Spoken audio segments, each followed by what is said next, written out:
আসসালামু আলাইকুম, সবাইকে টেকনিক ইজ এডুকেশনের পক্ষ থেকে জানাচ্ছি স্বাগতম। আমি সালমা আক্তার ফারিয়া। আজ আলোচনা করব টাইপ 2 নিয়ে অধ্যায় 1-এর টাইপ 2তে আমরা উল্লেখযোগ্য ব্যক্তিবর্গ নিয়ে আলোচনা করতে যাচ্ছি, অর্থাৎ তথ্য যোগাযোগ প্রযুক্তিতে যারা যারা অবদান রেখেছে তাদেরকে নিয়ে আজ আমরা এমসিকিউ পড়ব।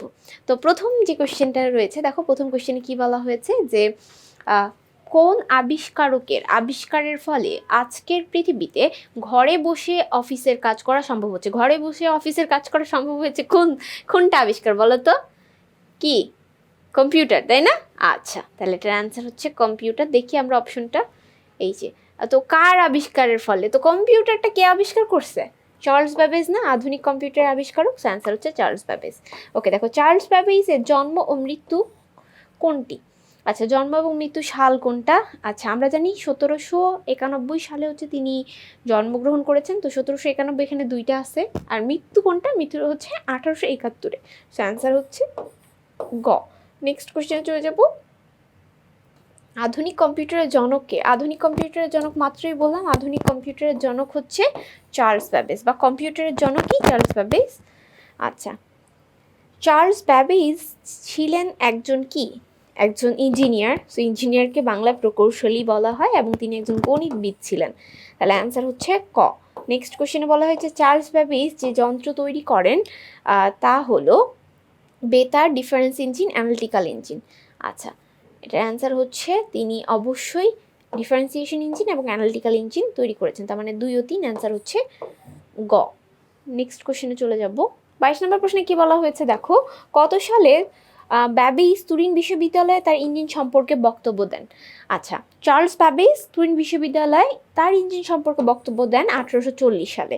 এরপরে হচ্ছে তার এই ইঞ্জিন নিয়ে আবারও গবেষণা করা হয় লন্ডনের বিজ্ঞান জাদুঘরে। দেখো পরবর্তী কোশ্চেন হলো, লন্ডনের বিজ্ঞান জাদুঘরে যান্ত্রিকভাবে গণনা করার সক্ষম ইঞ্জিন কত সালে তৈরি করা হয়? অর্থাৎ তার এই ইঞ্জিনকে কাজে লাগিয়ে লন্ডনের বিজ্ঞান জাদুঘরে এটাকে গবেষণা করা হয়, এবং পরবর্তীতে তার ইঞ্জিনটাকে আরও আপডেটভাবে তৈরি করা হয় হচ্ছে 1991 সালে। হ্যাঁ, অ্যান্সার হচ্ছে 1991 সাল। তারপরে নেক্সট কোশ্চেনে বলা হয়েছে কবি লর্ড বায়রনের কন্যাকে?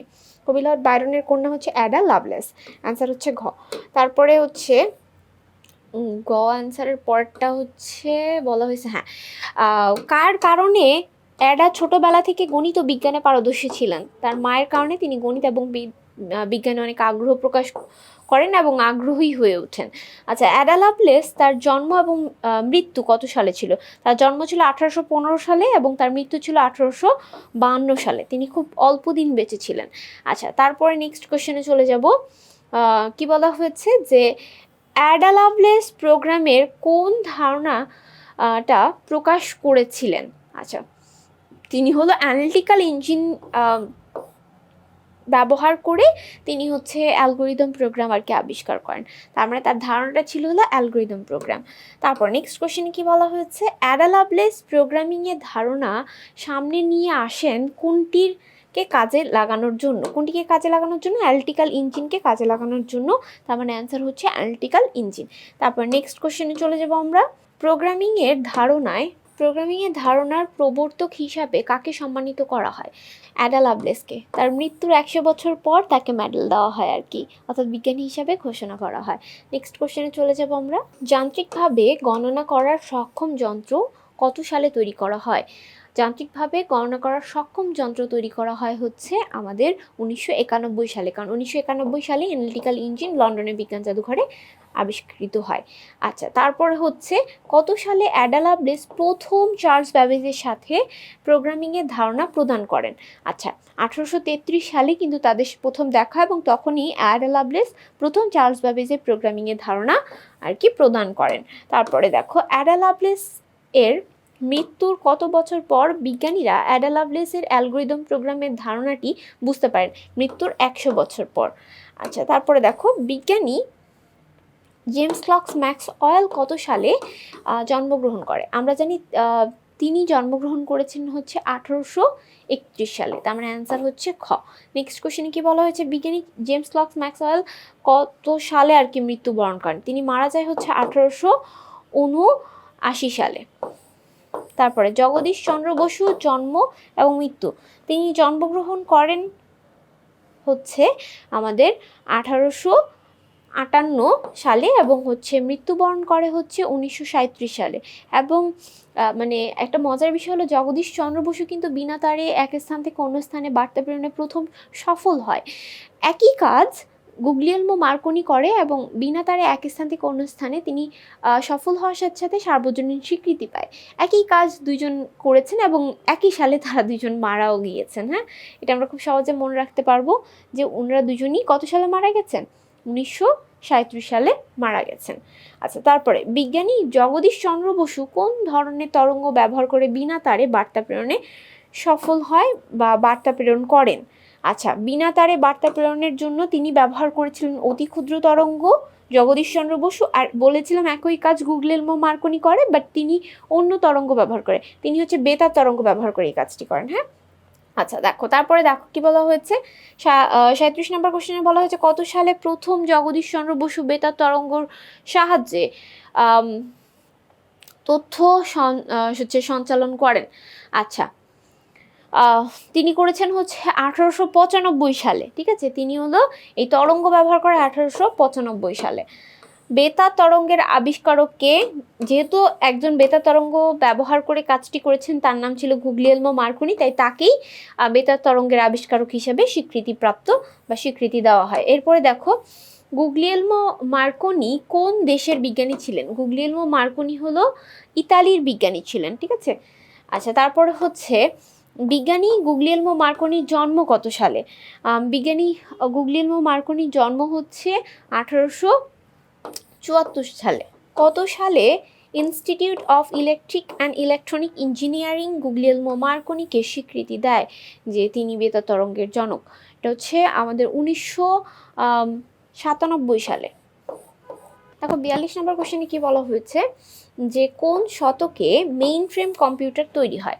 মেইন ফ্রেম তৈরি হয় হচ্ছে আমাদের 20 শতকে। ঠিক আছে, এখন কত শতক চলে? 21 শতক চলে। 21 শতকের কিছু আগেই আর কি 20 শতকে আমাদের এটা আবিষ্কার হয় 1971 সালের দিকে আর কি। আচ্ছা, তারপরে দেখো কি বলা হয়েছে, প্রথম কোন কোম্পানি মেইন ফ্রেম কম্পিউটার তৈরি করেন? IBM কোম্পানি প্রথম মেইন ফ্রেম কম্পিউটার তৈরি করেন। তো আমার অ্যান্সার হচ্ছে খ। নেক্সট কোশ্চেনে চলে যাব আমরা। IBM কোম্পানি কোন দেশের কোম্পানি? IBM কোম্পানি হচ্ছে যুক্তরাষ্ট্রের কোম্পানি। IBM এর পূর্ণরূপ কি? IBM এর পূর্ণরূপ হলো ইন্টারন্যাশনাল বিজনেস মেশিন। তাহলে ইন্টারন্যাশনাল বিজনেস মেশিন কোথায় লেখা আছে? ঘতে। তারপর দেখো, মাইক্রোপ্রসেসর কত সালে আবিষ্কৃত হয়? মাইক্রোপ্রসেসর আবিষ্কার হয় 1971 সালে। আইপি এর পূর্ণরূপ কি? আইপি এর পূর্ণরূপ হলো ইন্টারনেট প্রোটোকল।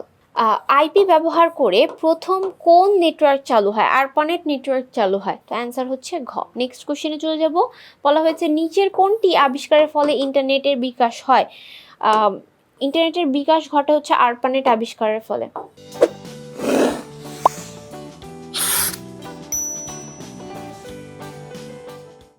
ইমেল সিস্টেম কে প্রথম চালু করেন? র্যামন স্যামুয়েল টমলিনসন প্রথম ইমেল সিস্টেম চালু করেন। কে প্রথম ইন্টারনেট প্রোটোকলের ধারণা দেয়? র্যামন স্যামুয়েল টমলিনসনই প্রথম ইন্টারনেটের ধারণা বা তিনি আরপানেট আর কি আবিষ্কার করেছেন। এই যে আরপানেট ইলেকট্রনিক মাধ্যমে পত্রালাপ সূচনা করেন প্রথম কে? Ramon Samuel. কত সালে ইমেল সিস্টেম চালু হয়? 1971 সালে ইমেল সিস্টেম প্রথম চালু করা হয়। যখন আমরা যুদ্ধ করছিলাম তখন তারা ইমেল তৈরি করছে, তাই না? আচ্ছা, স্টিভ জবস এর জন্ম কত সালে? স্টিভ জবস 1955 সালে জন্মগ্রহণ করেন। স্টিভ জবস কত বছর বেঁচে ছিলেন? স্টিভ জবস মাত্র আমাদের হচ্ছে 56 বছর বেঁচে ছিলেন। আচ্ছা, তারপর হচ্ছে অ্যাপেল কম্পিউটার কবে শুরু হয়? এটা হচ্ছে 1 এপ্রিল 1976 সালে প্রথম এটা হচ্ছে আবিষ্কার করা হয়। তারপরে অ্যাপেলের প্রতিষ্ঠাতাকে? অ্যাপেলের প্রতিষ্ঠাতা হচ্ছে স্টিভ জবস। তোমরা যে পড়ো বিভিন্ন ব্যক্তিবর্গ নিয়ে, যেমন আমরা আজকে হচ্ছে তথ্য যোগাযোগ প্রযুক্তির প্রথম অধ্যায়ে ব্যক্তিবর্গ নিয়ে আলোচনা করছি, এখানে 3 নাম্বার 4 নাম্বার এবং 5 নাম্বার পেজে দেখবা কিছু ব্যক্তিবর্গ নিয়ে আলোচনা করা হয়েছে যারা তথ্য ও যোগাযোগ প্রযুক্তিতে অনেক অবদান রেখেছে।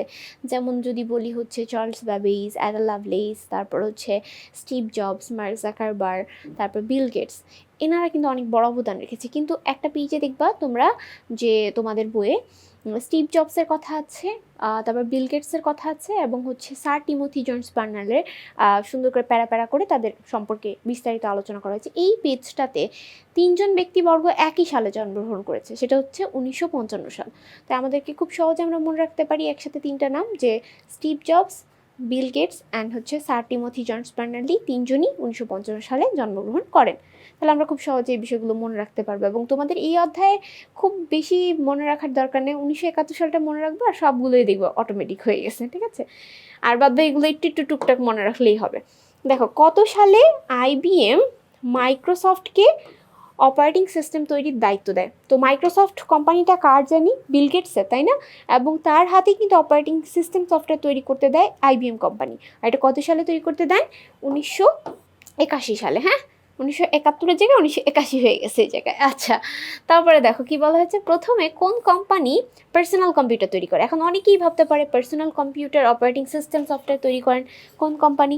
আমাদের মনে হতে পারে যে পার্সোনাল কম্পিউটার যদি হয় তো সেই ক্ষেত্রে অ্যাপল হবে, কিন্তু যখনই বলে দিচ্ছে অপারেটিং সিস্টেম সফটওয়্যার কারা তৈরি করে, আমরা জানি অপারেটিং সিস্টেম সফটওয়্যার কারা তৈরি করেছে? Microsoft company. তাহলে অ্যান্সার হবে মাইক্রোসফট। আর এটা কার জানি কোম্পানি? বিল গেটসের, তাই না? এটাও আমাদের এমসিকিউ আছে। পরবর্তী কোশ্চেনে কি বলা হয়েছে?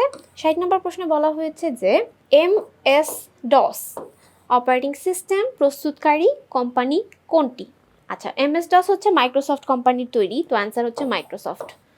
তারপর দেখো MS-DOS বিকশিত হয় কত সালে? MS-DOS বিকশিত হয় হচ্ছে 1981 সালে। মাইক্রোসফট এর স্বত্বাধিকার কে? মানে কে আর কে এটা করেছিলেন? এটা হচ্ছে বিল গেটস। তারপর পরবর্তী কোশ্চেনে কি বলা হয়েছে? তৃতীয় উইলিয়াম হেনরি বিল গেটস তার জন্ম কত সালে? যেহেতু আমি আগেই বলেছি 1955 সালে জন্ম, তোমরা দেখো 1955 সালে এখানে দেওয়া আছে, বাট এখানে আবার তারিখ উল্লেখ করা হয়েছে, তাই না? তাহলে আমরা সবাই জানি হচ্ছে তিনি অক্টোবর মাসে জন্মগ্রহণ করেছেন। দেখো অক্টোবরও দেওয়া আছে, হ্যাঁ 28শে অক্টোবর। এরকমভাবে তোমাদের একটু পাজেল করা হবে যে 55 দিয়ে দিবে, তখন তোমরা আরে 55 তো মনে আছে, বাট কি তারিখটা কত? 28 তারিখে। হ্যাঁ, আচ্ছা, তারপর হচ্ছে বিশ্বের বেশিরভাগ কম্পিউটার কোন অপারেটিং সিস্টেম ব্যবহৃত হয়? আচ্ছা, আমরা জানি উইন্ডোজ অপারেটিং সিস্টেম সফটওয়্যার সব থেকে বেশি ব্যবহৃত হয়। আচ্ছা, তারপর হচ্ছে অপারেটিং সিস্টেম সফটওয়্যার কে আবিষ্কার করেছেন? আবিষ্কারক হচ্ছে হেনরি বিল গেটস।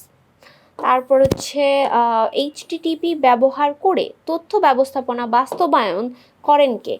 আচ্ছা, HTTPর আবিষ্কারক হচ্ছে স্যার টিম বার্নার লি। তিনি হচ্ছে HTTPর আবিষ্কারক। HTTPর ফুল মিনিংটা আমাদের পরবর্তী কোশ্চেনে জিজ্ঞেস করা হয়েছে।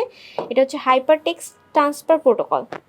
So hyper text transfer protocol, answer হচ্ছে ক। নেক্সট কোশ্চেনে কি বলা হয়েছে? নেক্সট কোশ্চেনে বলা হয়েছে WW এর জনকে। WW এর জনকও তিনি, ঠিক আছে? অর্থাৎ স্যার টিমোথি জো বার্নার্লি বা স্যার টিম বার্নার্লি একই। তারপর WW এর ফুল মিনিংটাও আমরা তো জানি, তাই না? WW এর ফুল মিনিং হলো ওয়ার্ল্ড ওয়াইড ওয়েব। তাহলে কোথায় আছে ওয়ার্ল্ড ওয়াইড ওয়েব? এই যে ওয়ার্ল্ড ওয়াইড ওয়েব, অ্যান্সার হচ্ছে খ। নেক্সট কোশ্চেনে কি বলা হয়েছে? মার্ক জাকারবার্গ কত সালে জন্মগ্রহণ করেন? আচ্ছা, মার্ক জাকারবার্গ আবার 1950 সালে জন্মগ্রহণ করেন নাই। হ্যাঁ, উনি হচ্ছে 1984 সালে জন্মগ্রহণ করেছে। একই পৃষ্ঠায় তাদের নাম দেওয়া, বাট উনি কিন্তু অনেক ছোট বয়সে, তো আমাদের এটা মনে রাখতে হবে। ফেসবুকের নির্মাতাকে? মার্ক জাকারবার্গ আমরা জানি, তাই না? আচ্ছা, এই কোশ্চেনটা দিয়ে কিন্তু আমরা আজকের হচ্ছে টাইপটা শেষ করলাম, কারণ মার্ক জাকারবার্গের পরে কিন্তু আমাদের ব্যক্তিবর্গদের সম্পূর্ণ আলোচনা শেষ হয়ে যায়। তোমরা আশা করি এই পর্বটি বুঝতে পেরেছো। পরবর্তী পর্ব লার্নিং নিয়ে থাকছে, তো পরবর্তী পর্বে দেখা হচ্ছে। আল্লাহ হাফেজ। আজ এই পর্যন্তই। আসসালামু আলাইকুম ওয়া রাহমাতুল্লাহি ওয়া বারাকাতুহু।